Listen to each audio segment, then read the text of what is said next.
Olá a todos, espero que todos estejam bem. Hoje é domingo, vamos ver a narrativa do golpe impossível. Pessoal, conforme está aí na capa do vídeo, nós temos diversas pequenas imagens aí que mostram a Constituição brasileira com tornozeleira eletrônica, polícia na rua, judiciário punindo, os ditadores lá dando ordens e mandando absolutamente em tudo. Temos várias imagens ali de vídeos que eu tenho dos infiltrados lá naquele fatídico 8 de janeiro, né? E diversas situações assim que, em decorrência daquele episódio, que querem culpar o presidente da República, culpar os conservadores por aquele suposta tentativa de golpe, como diz aquela governadora. Então, um regime onde a verdade é mais perigoso e mais punível do que os próprios crimes de lavagem de dinheiro, de corrupção, de fraude, de assassinatos, de terrorismos. Então, falar a verdade é um crime muito grave, e não precisa de lei para punir. Basta que os tiranos tenham vontade de punir alguém e está feito. Não existe lei, Constituição para quê?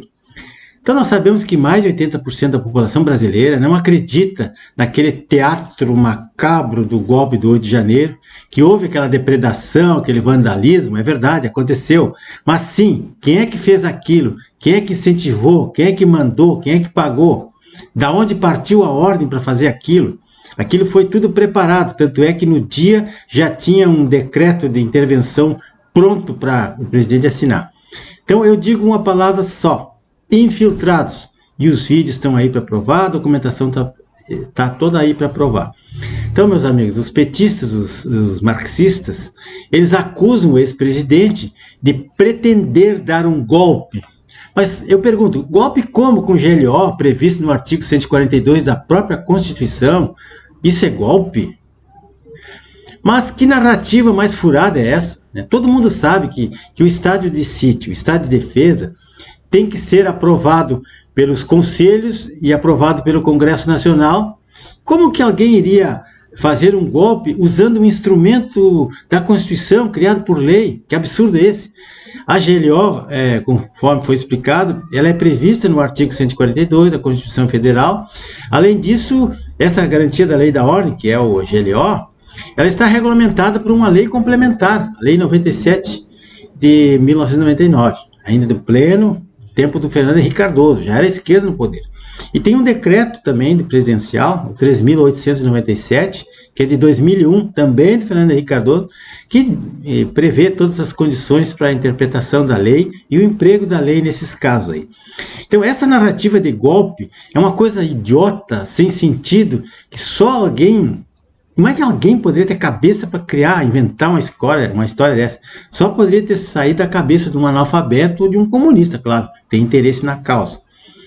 Porque, vejam bem, se o ex-presidente tivesse tido intenção de cometer um golpe, coisa que eu não acredito que ele tivesse coragem de fazer, ele deveria ter homens armados à disposição dele, ele ia lá, dava o golpe, como fez Lenin, como fez Mao Tse-tung, sei lá, e pronto, né? Tomava o poder pela força e não tinha que dar justificativa para ninguém, não tinha que seguir lei nenhuma. Isso seria golpe, o que não aconteceu e jamais vai acontecer. Então, fazendo algo que esteja tipificado em lei, não existe golpe, pessoal. Golpe é quando está fora da lei, não está em Constituição, não está em legislação nenhuma, né? Exceto na cabeça dos jumentos aí, né? Então, meus amigos, uma campanha midiática que está ocorrendo agora no Brasil, todos os dias, eu não aguento mais ver isso, uma campanha preparando uma prisão do ex-presidente, né, por vazamentos seletivos, desinformação a todo momento, desinformação, fake news, assassinato de reputações toda hora por parte de jornalistas, o presidente já está inelegível até 2030, mas qual o crime que ele cometeu, né? Ali no artigo 15 da Constituição Federal, e na Lei Complementar 64 e na 135, que foi o próprio Lula que assinou, está previstas as condições de tornar uma pessoa inelegível. O presidente não cometeu nenhum crime de improbidade, não cometeu nenhum assassinato, nenhuma lavagem de dinheiro, nenhum daqueles crimes previstos ali. Mas eles fizeram contorcionismo jurídico, usaram a lei eleitoral para dizer que ele criticou as urnas, para dizer que ele...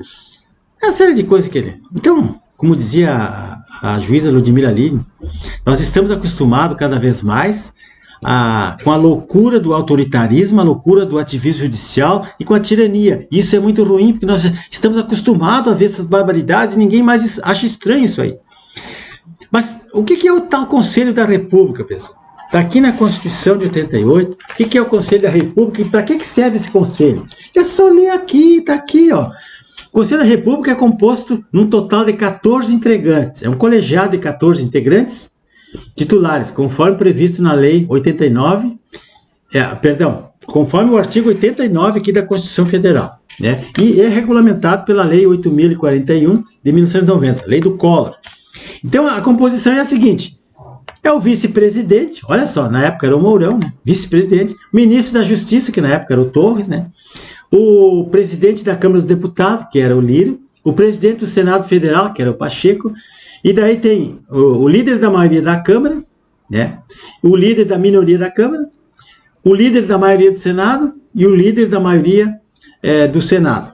Maioria e minoria.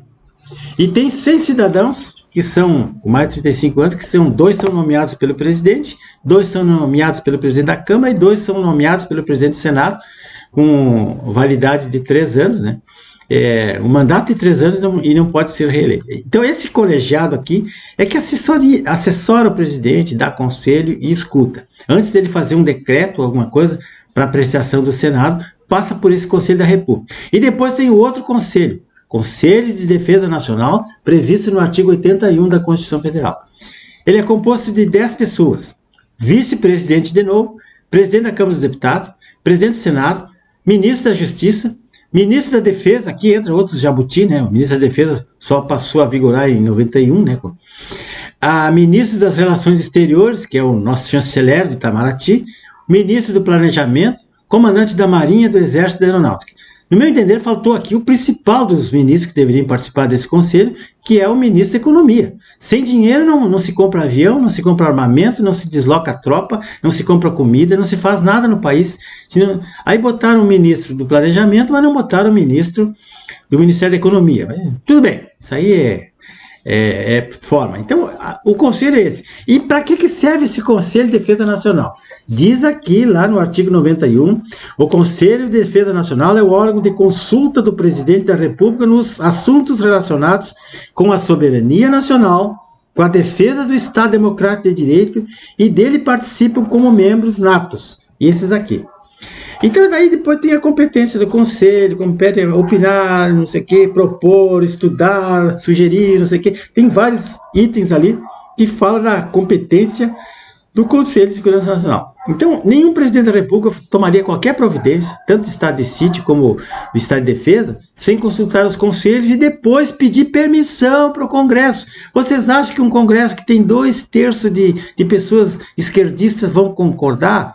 Vocês acham que 2/3 dos senadores, 54 senadores são de esquerda? Vocês acham que sairia alguma coisa ali, né? Mesmo que fosse para defender interesses do povo? Bom, outra coisa é a inegibilidade eleitoral do presidente, do ex-presidente. Bom, a inegibilidade é o impedimento legal e temporário da capacidade eleitoral passiva da pessoa, né? Que estar inelegível significa não poder concorrer a cargo público, no caso do presidente até 2030. Né? E não afeta os demais direitos políticos dele, que é o de votar, de participar do partido político, etc. Isso aí é regulado por aquela lei de 135, lei complementar do Lula de 2010. É só ler a lei que está tudo escrito ali. Então, qual o objetivo deles afastarem o presidente, torná-lo inelegível? Então, ele disse que segundo aquele... Não dá para ler aquele acordo do TSE, porque tem que tomar muito engove, pode furar o estômago, né? Visa a proteção da moralidade, da probidade administrativa, da lisura do processo eleitoral, lisura, sendo o controle das inegibilidades realizado pela Justiça Eleitoral. Então, qual foi o crime do Bolsonaro? Ele reuniu os embaixadores de outros países, e aí ele criticou a falta de transparência no voto auditável, não sei o quê, bababá.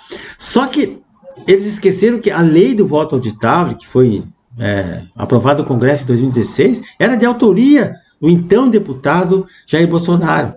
E ele lutou muito por isso, mas aí depois, em 2022, antes até o Barroso foi lá convencer os líderes dos partidos a não votarem pela manutenção dessa lei, porque ele disse que era inconstitucional, né? E ameaçou os deputados, foi lá, fez reunião com os líderes, e aí o pessoal votou contra, né? E acabaram, extinguiram a lei do voto impresso, do voto auditável, que daria muito mais transparência às nossas eleições e muita coisa poderia ter sido evitada. Mas quem faz política, quem faz campanha, quem reúne embaixadores, são os ministros o ministro Fachin, bem antes do Bolsonaro, ele tinha reunido todos os embaixadores, dizendo que após a eleição era para todos os países reconhecerem imediatamente a eleição da pessoa do senhor Luiz Inácio. E foi o que aconteceu, né? Agora, o presidente do TSE pode reunir coisas que é competência do chefe de Estado. Agora o Bolsonaro não pode. Então vejam como é a esquerda. E sabe por que isso aí não foi avante, pessoal? Porque o Brasil é um país aparelhado pela esquerda, totalmente dominado. Jamais vamos conseguir mexer em alguma coisa durante muitos anos. Isso aí demanda cultura, demanda conhecimento, cursos e preparos. Por isso que tá cheio de youtubers aí dando curso, e a doutora Ludmila Lins Grillo tem um curso justamente esclarecendo isso, só que ela está nos Estados Unidos, tem que ter VPN para ver os cursos dela e tem que pagar uma taxinha, porque ninguém trabalha de graça, né? Mas nós precisamos aprender essas coisas. Então deixo para vocês, pessoal, um livro, esse livro aqui, ó, O Fantasma do Alvorada, A Volta da Cena do Crime. Esse cidadão que vocês estão vendo aqui, ó, chamou o Lula de ladrão, de corrupto e não sei o quê, e está do lado dele agora, né? E disse assim, ó, a volta à cena do crime. Foi ele que disse isso, está gravado, tem vídeos, tem reportagens, tem fotografias desse cidadão, então tá lá, né? Então vejam como a política é suja, né? Nessa parte. Esse livro aqui, vou deixar na descrição para quem quiser. E um filme, professor, um vídeo, pessoal. A história do comunismo, a história do marxismo, tá? É o primeiro capítulo, tá? De graça aqui. Foi um documentário feito pela Brasil Paralelo. Vocês podem assistir, é só pegar esse link aqui, colocar lá na barra do Google e vocês vão entrar direto no vídeo para ver. É maravilhoso, uma produção de peso isso aqui. E tá de graça o primeiro capítulo. Quem quiser, depois se inscreve lá no canal deles, lá do Brasil Paralelo, e vocês vão poder ver todos os filmes que eles têm lá. Todo aquele pessoal lá, os inscritos deles, têm acesso livremente. Tá, meus amigos? Então, eu espero ter esclarecido alguma coisa aqui. E deixo aqui na descrição o número das leis.